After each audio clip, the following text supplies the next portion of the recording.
Welcome students, मेरे channel टेकी पावन academy में आपका फिर से स्वागत है। अगर चैनल पर पहली बार आए हैं तो चैनल को सब्सक्राइब जरूर करें। आज हम देखने वाले हैं difference between normative economics and positive economics.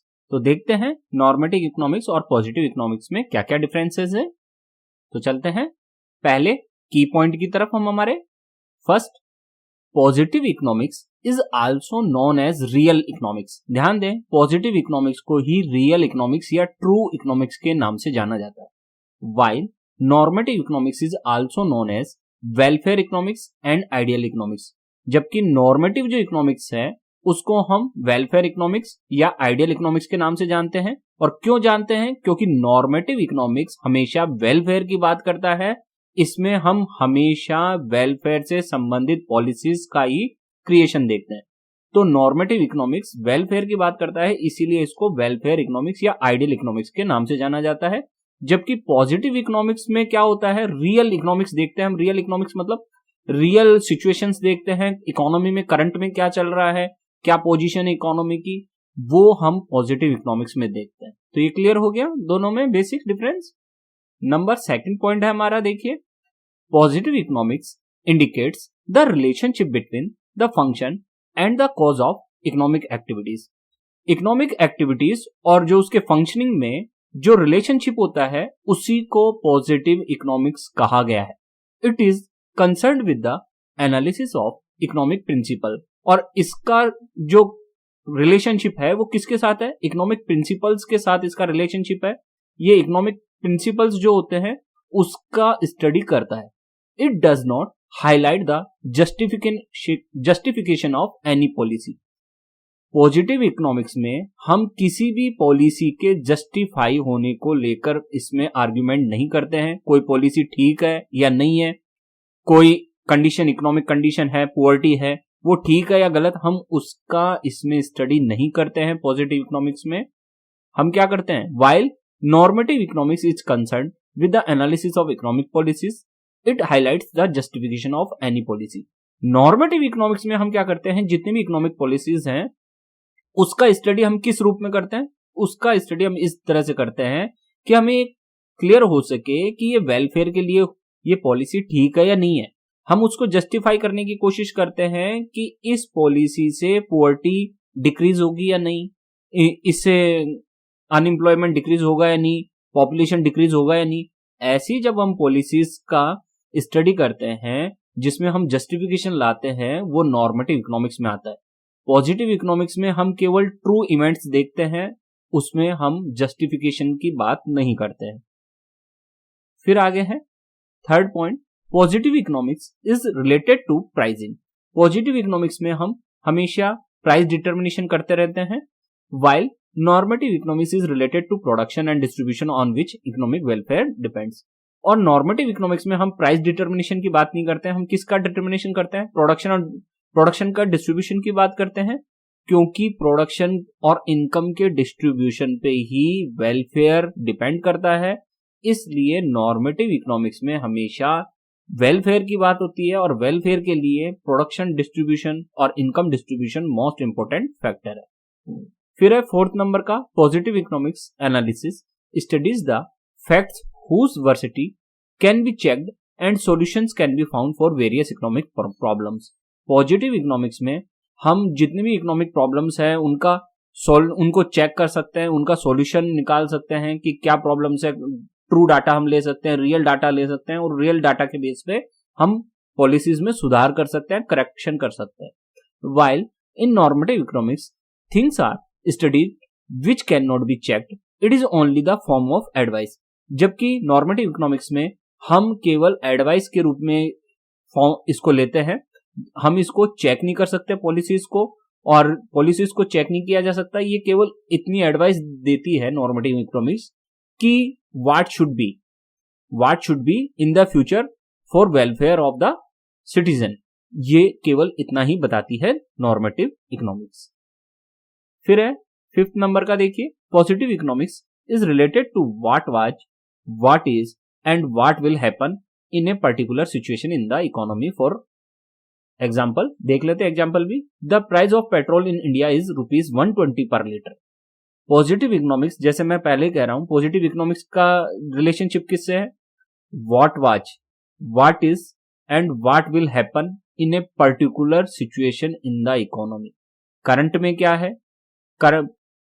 Past में क्या था और फ्यूचर में क्या हो सकता है, इसकी भी पॉसिबिलिटीज पॉजिटिव इकोनॉमिक्स में देखी जाती हैं। जैसे करंट में है, मान लीजिए the price of petrol in India is 120 litre, तो ये 120 जो रुपीस लीटर है वो हम पॉजिटिव इकोनॉमिक्स में रखेंगे। अब आप में से कुछ लोग सोच रहे होंगे कि सर पॉजिटिव इकोनॉमिक्स तो केवल व्हाट इज से रिलेटेड है, आपने व्हाट वाज और व्हाट विल क्यों लगाया? अभी मैं इसको और क्लियर कर दूंगा। While normative economics is related to what ought to be in the economy, for example, the rising price of petrol in India should be controlled. Normative economics का relationship किससे है?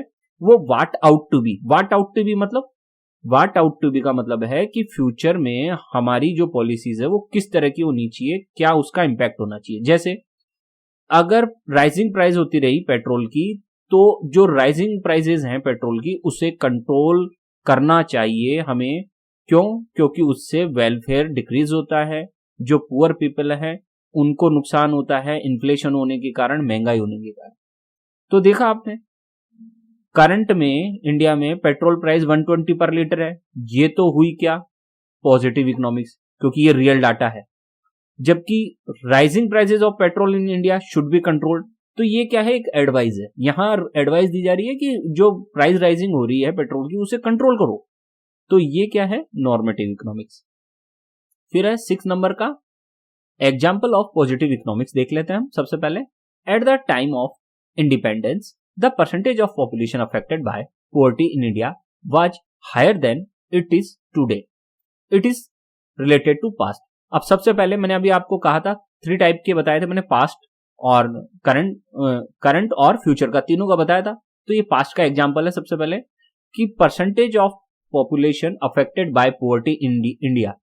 भारत में जो परसेंटेज ऑफ पीपल है population का, वो poverty का was higher than it's today. ये कहा गया है कि करंट में जो पॉपुलेशन है, जितनी पॉपुलेशन आज की तारीख में पुअर है, उससे ज्यादा हायर था ओल्ड टाइम पे। ठीक है। फिर है while 22% of the present population is below poverty line, it is related to present day. और प्रेजेंट डे में क्या है? लगभग कितना है हमारे पास? 22% पीपल आज की तारीख में हमारे करंट में क्या है? इंडिया में पुअर पीपल है। ये करंट डाटा हो गया। And if India's population continues to grow at the present rate, the percentage of people population 2050 will be more than 20%। और अगर इसी स्पीड से हमारी पॉपुलेशन ग्रो करती रही तो हमारी जो पॉवर्टी है, बीपीएल लोग हैं देश में, वो 22% से भी ज्यादा हो सकते हैं, इंक्रीज हो जाएगा मतलब ये।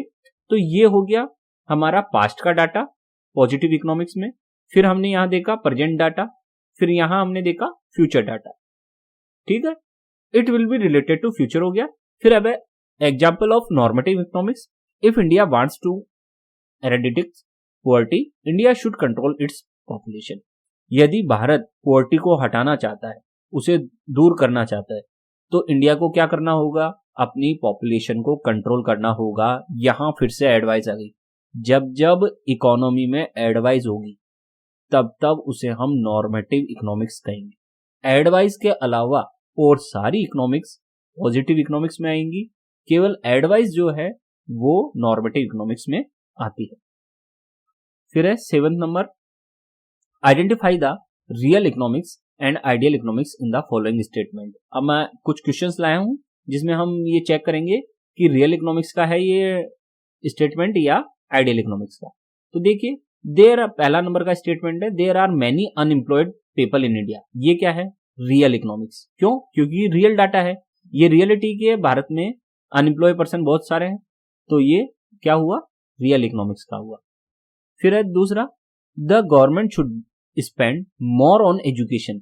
ये क्या दिया जा रहा है? शुड आ गया, इसका मतलब है एडवाइस दी जा रही है।